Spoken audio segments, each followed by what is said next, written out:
Testing.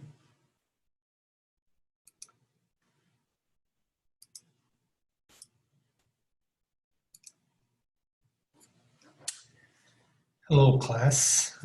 We are going to be doing 10.2 or section 10.2 today. We'll be assigning that 2 class periods from now, which should be on this Friday. So 10.2 assigned here today, Monday, and due this coming Friday. All right. I would like to recall a problem like this. We looked at this one a few sections ago. It had to do with trying to determine if there was a difference in teaching Spanish primarily from a grammar point of view versus teaching Spanish primarily from a speaking connection. We had 30 students in one class, and we had a mean score, standard deviation. We had 36 students in another class, mean score of 240, standard deviation of 50. We were looking to see if we had evidence that was statistically significant that one philosophy was better than another. One of the things that we talked about in a problem such as this, comparing 2 different populations, this is important today. Oftentimes when I'm comparing 2 populations, there's a lot of other variables that enter in. For example, if it were taught by 2 different professors, that would be a very important variable. The ethnic background of our students would be a very important variable. Also, the peer intelligence of one class to another class. Is one class filled with just more intelligent people? Those would be variables. Listen carefully now. Those would be variables that disguise or hide what we're trying to detect. We're trying to detect, is there a difference between a grammar teaching versus speaking connection teaching? All of those other variables would disguise that from happening.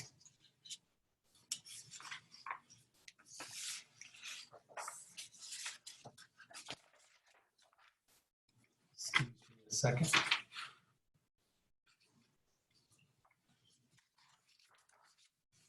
An example of that, right here I have 2 different restaurants, okay? 2 different restaurants. I think this is about,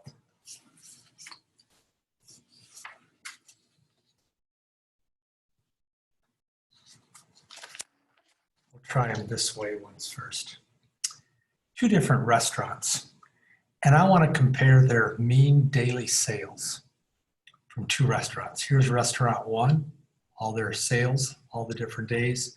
Restaurant 2, all the different sales. What I'm really wondering is there a difference in the mean daily sales? Well, that would mean I would put my null hypothesis to indicate the difference is 0, meaning no difference. Or this would be a 2-tailed, because I was looking as, is there a difference? Is the difference greater than 0, less than 0? Is it unequal to 0? These numbers show up right here as well. Restaurant 1 had all of these sales in red. Restaurant 2 had its sales in red right here. I would like to test if there's strong evidence, that would be alpha at 0.05, to indicate a mean daily sales difference between the 2. Well, if I ran that test,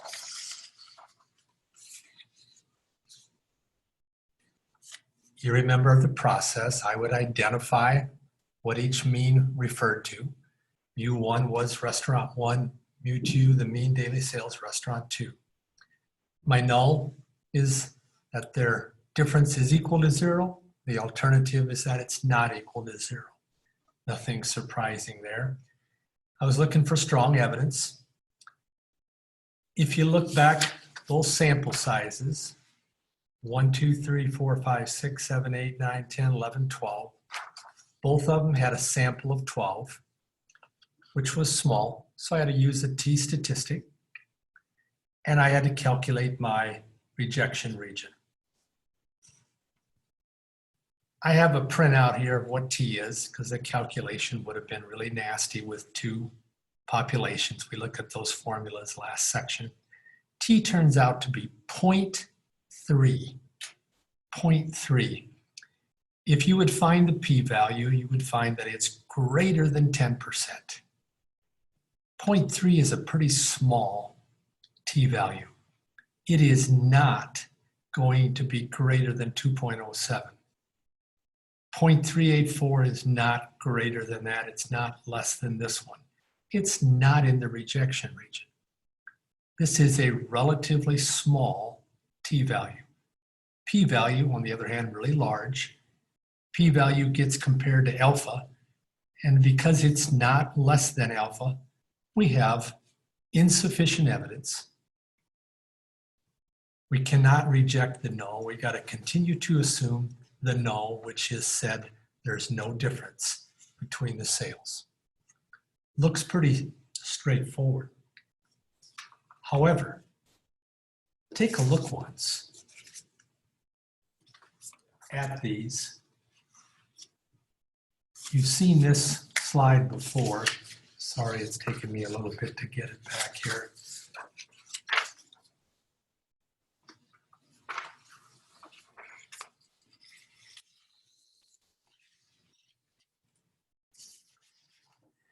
Here's the data, and our test showed that we had to continue to assume the difference is 0. But check out the data. Notice restaurant 1 beats restaurant 2 every day. For example, 1,000 is bigger than 918, 2,073 bigger than 1971, 873 bigger than 825, 1,074 bigger than 999. It goes all the way down.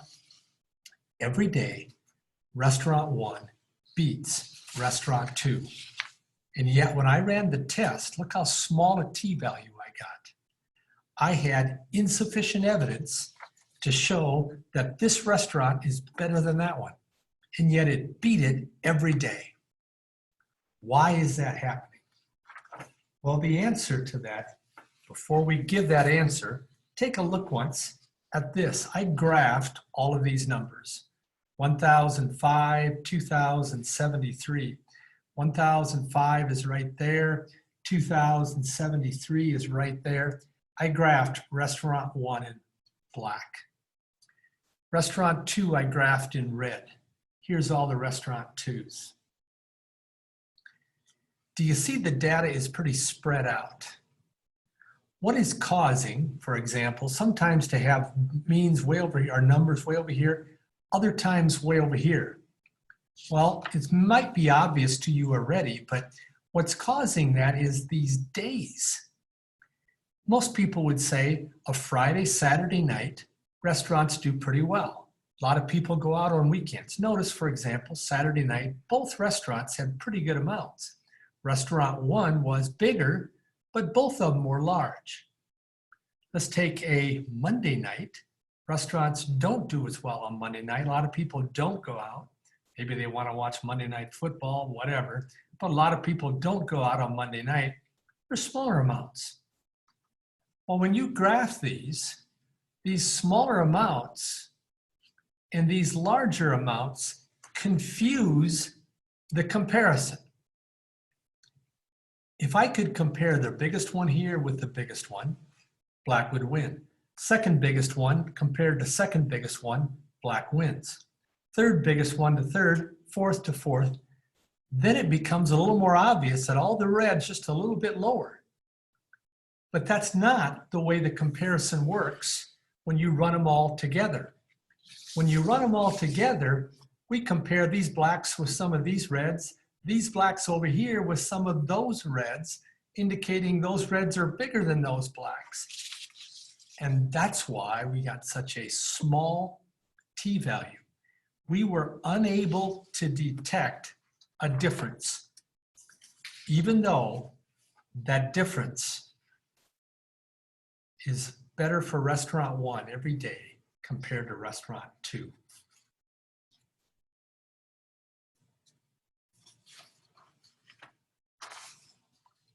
So how do we fix that issue? Here's what we do. We're going to run a paired difference. It is a very powerful way of testing of paired difference. What do I mean by that? I mean, I don't compare any of these numbers here with those numbers up there. I always pair up the same Monday together. I let these two pair up. I compare these 2 Saturdays.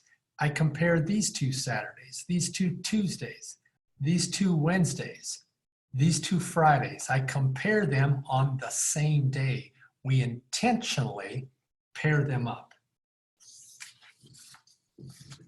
When I do that, I need to create a new variable, D. D stands for difference. I'm going to define difference to be the first one, x1 minus x2. So for example, I would get this difference. Take this data point, subtract its corresponding one, the same Wednesday, and I got a positive 87.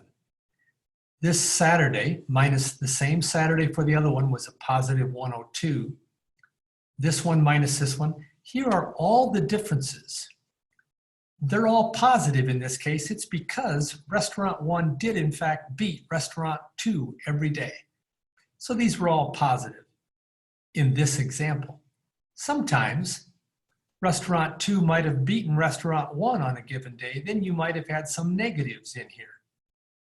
But because restaurant 1 was better than restaurant 2, it beat restaurant 2 every day. You would have to calculate these differences. You would have to take 1005, subtract 918, write down 87. You got to do that. We call that initial work. Take 2073, subtract 1971, write that new number down. One of the advantages, though, of this system is once you've done the initial work, you are done with these columns.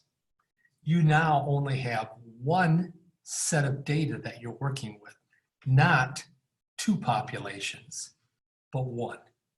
That means we go back to our nice formulas that we had back in section 10.1 when I had z-scores, large samples, okay? Single populations. The formulas were much easier. I now test just this one. I test, does this difference equal 0? Does the difference not equal 0? I would also, besides just having to subtract all these, I got to run them all into my calculator, get the average of that column, and I got to get the standard deviation of that column. I'm going to say that again. Here's your initial work. Subtract all of them to get a new column. Plug the new numbers into your calculator to get a new average and a new standard deviation for just that column. All of that is your initial work. Then you run the hypothesis test off of those. So you define that new column of differences. Mu sub D is the mean daily sales of the difference of the 2. And we let that difference equal 0 or not equal 0. Two-tailed test. Strong evidence, same old, same old. I only have one column now, so I've only got one n. It's got 12, so I got to use the small statistic. This formula comes out of chapter 9 again, you remember. It was the mean of that small column minus the hypothesized mean, standard deviation divided by square root of the sample size. That would be 12. This standard deviation comes out of your calculator, as does this mean. Those two numbers for what I got right down here. I got them by putting this into my calculator, getting the average, and getting the standard deviation. Those two numbers are going to be put in there, 82 and that standard deviation divided by square root of 12. But look at our answer, exclamation mark, exclamation mark, exclamation mark. You remember the previous one where I didn't pair them up? Then my t was 0.3, it wasn't even up to 1. Now it's over 8, it's off the charts. I have definitely got enough evidence, sufficient evidence to reject the null. I conclude there is a difference because it was positive. Restaurant 1 had to be bigger than restaurant 2, restaurant 1 having the greater sales.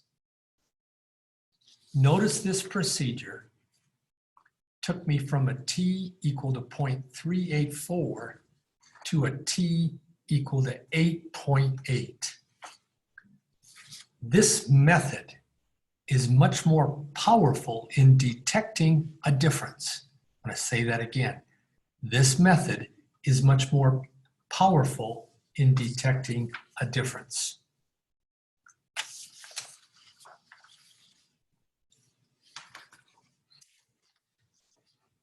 We call this paired difference experiment, a paired difference. Because we get a new column, we have only one column of new numbers. That means I can go back to this old formula, which was a z or a t. This is the average of that new column that you made. This is the standard deviation of that new column. This is how many numbers are in that new column. Gives you the t or z depending on if n is 30 or more or if n is less than 30.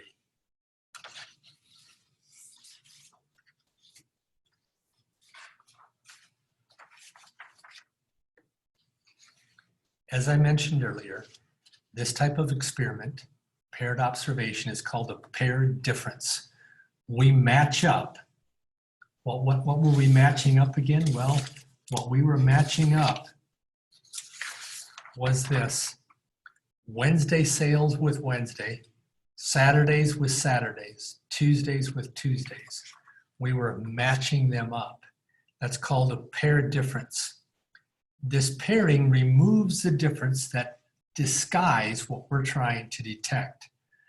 For example, if I were to compare a Tuesday with a Saturday, that would hide, disguise a Tuesday compared to Tuesday. We need to hide those wrong comparisons. We need to block them out. Instead of focusing on difference between Tuesdays and Saturdays, we want to just compare Tuesday to Tuesday of restaurant 1 to restaurant 2. We want to just compare Wednesday to Wednesday, just compare Thursday to Thursday. We don't want to do those other ones like Tuesday to Saturday because that confuses the whole scheme of what we're trying to show. Comparison within the groups is called blocking because we block out one or more confounding variables. In this case, we were blocking out Tuesday to Saturday comparisons. We wanted to go just Saturday to Saturday, or we wanted to go just Tuesday to Tuesday. We didn't want to go cross variables. We wanted to block them out. That's sometimes why it's called a randomized block experiment. A block indicates we're blocking out confounding variables or confusing variables. I'm saying that again here. Why is this type frequently called blocking experiment? Because we are blocking out one type of variation, which then will expose to a greater degree the variation of something else we're trying to detect. That's why they call it a blocking out experiment.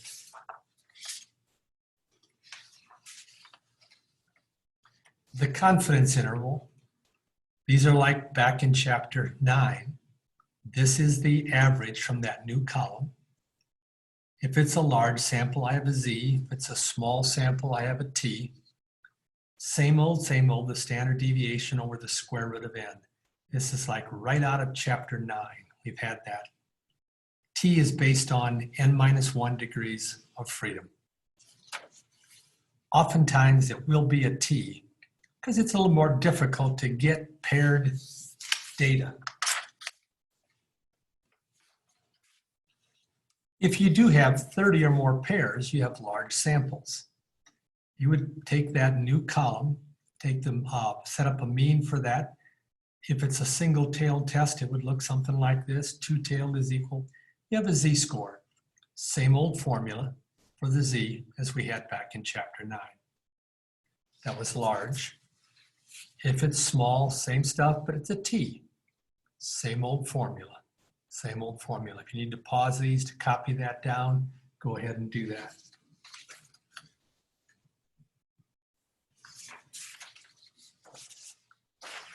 Some of the conditions, this again is a paired difference. Some of the conditions. Previous to now, we've always said independent samples. Here we're doing the exact opposite. We're saying our conditions have to be dependent. In other words, if I chose a Saturday from the first restaurant, I've got to choose the exact same Saturday for the other restaurant. If I choose a Wednesday for the first restaurant, I've got to choose the exact same Wednesday for the second restaurant. So the second one depends on what I chose for the first one. If I chose a Tuesday, the second one has to be a Tuesday.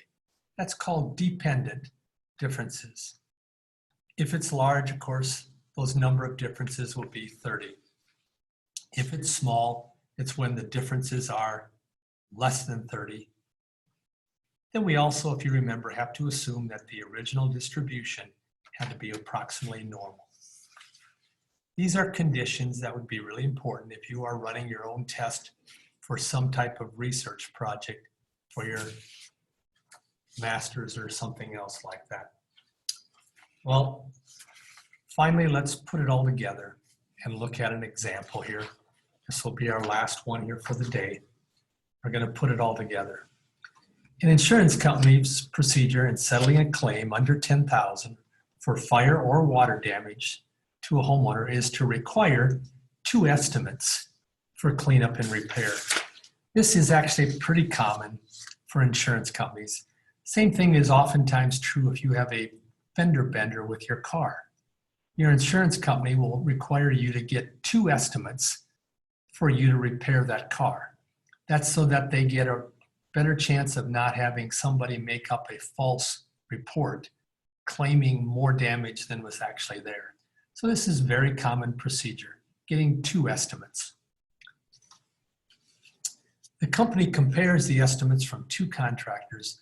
The following chart shows the 10 most recent claims for which estimates happen to be obtained from both these contractors. Is there strong evidence to indicate a difference between the estimates from the 2 contractors? What I'm really asking is one contractor more expensive than the other? The insurance company would like to know that. So here we go. Here's the data from the 2 contractors. Contractor A, contractor B. Apparently Jones had some fire or water damage. It was a lot of damage apparently. Contractor A said to clean it up, $5,500. Contractor B, $6,000. B was more expensive there. Smith must have had some damage with either fire or water. It wasn't as big a damage. Contractor A here was more expensive. B was less expensive. Just the opposite of last time. Go down to Tracy. They must have had a really small little damage of fire or water. Contractor A was more expensive. Barnes had a bigger damage. This time contractor B was more expensive. Here's the big question. On the average, is contractor A more expensive? Is contractor B more expensive? Or are they reasonable variance? Are they reasonable variance? Okay. Well, what do we have to do? I've got to first make up a new column. Okay. That new column is going to be a difference column. So I'm going to define what that's going to look like. I'm going to say my difference, excuse me, just difference, is going to be this score minus this one. So I'm going to take 5,500 minus 6,000, gives me a negative 500. I'm going to take 1,000 minus 900, gives me a positive 100. 2,500 minus 2,500, the difference is 0. 78 minus 83 is a negative 500. 64 minus 62 is 200. 88 minus 94 is negative 600. 600 minus 500 is a positive 100. 33 of that would be a negative 200. 45 minus that would be a negative 700. 65, 68, negative 300. Everybody follow how I got that? I would then take these numbers, these now I'm done with. I'm going to take these numbers right here, put all of them into my calculator to get an average and to get a standard deviation of these numbers. Turns out in this particular problem, the average is a negative 240. Standard deviation is 327.28, and there were 1, 2, 3, 4, 5, 6, 7, 8, 9, 10. The number in my sample of differences was 10. All of what I've done here, again, you got to use your calculator for these. Make sure that you can do that. All of this is called an initial work. What did I really do there? I calculated the differences. I found the mean of all of those differences, and I found the standard deviation. The differences are all of these numbers. The mean is when I use my calculator to get this one. The standard deviation is S sub D from my calculator. N sub D, I just counted up how many numbers I had. All of that is our initial work.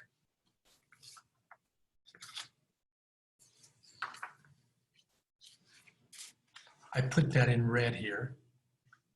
All of this red would be the initial work. Make sure again, you can get these two numbers right here by plugging this into your calculator as data points. Okay, single variable data points, and calculate your mean and standard deviation. Then we're going to run the test. Okay, so let's run the test now.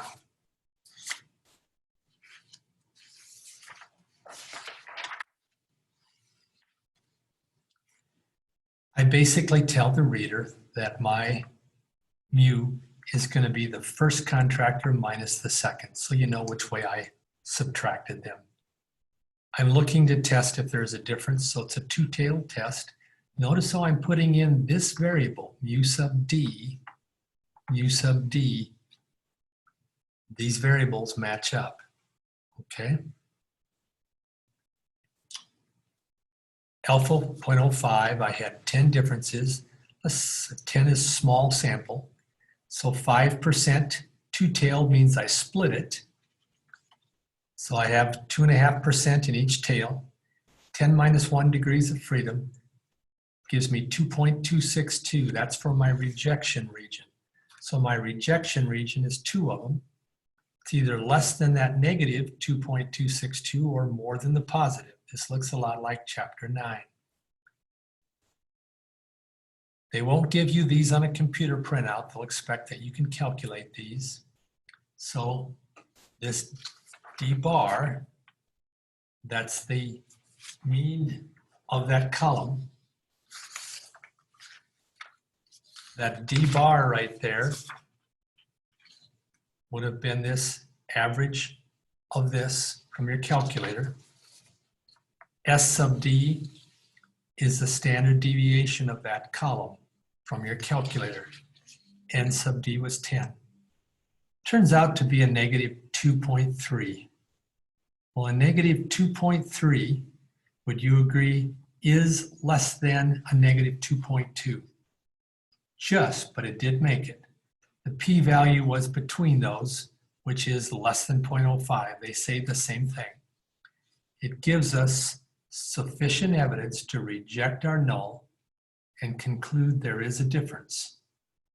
Because this was a negative number, it means the second contractor had to have bigger numbers than the first, being one of, so we're concluding contractor 2 being the one producing the more expensive estimates.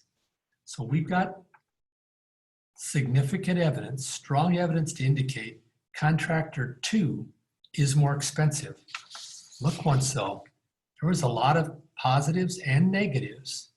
There were a few more negatives, and that's why it detected contractor 2 is more expensive. This method, pairing them up, is one of the more powerful methods in statistics for detecting a difference. Especially if you have small samples, it is probably the only method that will be able to detect in many, many cases. That is all I have for today. Our assignment then is 10-2, assigned today on this Monday. Wednesday, I'm going to go over 10-3 with a review, and we'll plan on a test on Friday. That's at exam 3. And I'll talk about that test on our next lesson at the end of it when we have a review. Otherwise, have a good day.